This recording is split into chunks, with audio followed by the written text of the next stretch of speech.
وہ جوان جو ہی پروان چڑھا ان فوان شباب آیا تو اس کی پیشانی سجدے کے تقدس سے مالا مال ہو گئی، اس کی آنکھوں میں حیا اور شرم کے پہرے آ گئے، اس کے خیالوں میں پاکیزگی آ گئی، اس کی زندگی کے شب و روز نیکی کے ماحول میں بسر ہونے لگے، اس کی راتیں ذکر الہی میں، تلاوت کلام مجید میں اور دن یاد الہی میں روزے سے گزرنے لگے۔ وہ جوان جس کی جوانی اللہ کی عبادت میں گزری، کیونکہ جوانی اگر عبادت میں گزر گئی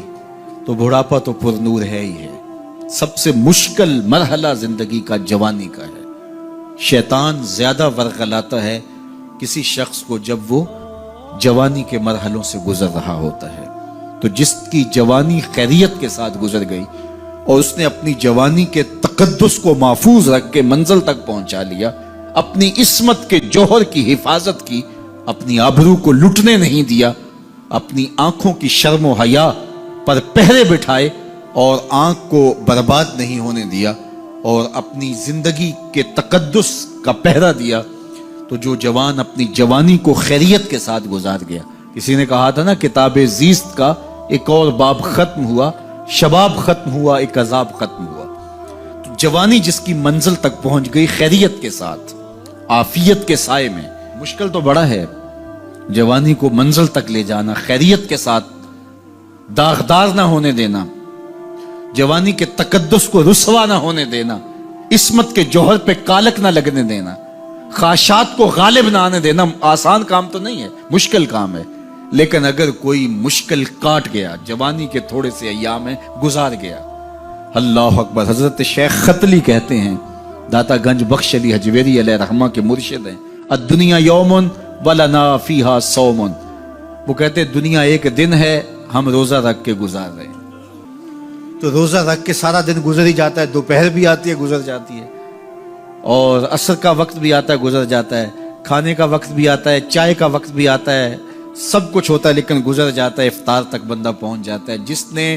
زندگی روزے کی طرح گزار دی، جس نے جوانی روزہ رکھ کے گزار دی، خواہشات کو بے قابو نہیں ہونے دیا، مشکل کام تھا لیکن اس نے مشکل کام کر دکھایا۔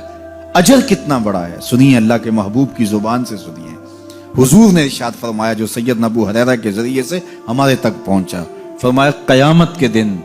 جب سورج کا رخ سیدھا ہوگا، زمین تانبے کی ہوگی، لوگ پسینے میں شرابور ہوں گے،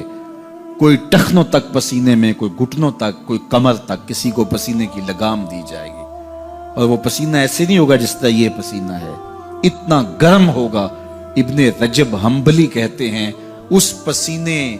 کا ایک قطرہ اگر احد پہاڑ پہ ڈال دیا جائے تو وہ پگھل جائے، اتنا گرم ہوگا، بدبودار اتنا ہوگا، ایک قطرہ دنیا پہ ڈال دیا جائے، انسان کیا جانوروں کے دماغ بھی پھٹ جائیں، اس پسینے میں لوگ شرابور ہوں گے۔ لیکن جس نے اپنی جوانی کو عافیت سے گزارا ہوگا، کل قیامت کے دن جب کوئی سایہ نہیں ہوگا، اللہ اس جوان پر اپنے عرش کا ٹھنڈا سایہ عطا فرمائے۔ وہ شخص جس کو کسی عورت نے دعوت گناہ دی اور وہ صاحب منصب تھی، صاحب جمال تھی، اور اس نے یہ کہہ کہ یہ خواہش، یہ آرزو مسترد کر دی، انی خاف اللہ۔ اسی طرح کوئی عورت ہے تو اس نے اپنے تقدس کی حفاظت کی، اپنی آبرو پہ پہرا دیا اور کسی پیشکش کو ٹھکرا دیا، تو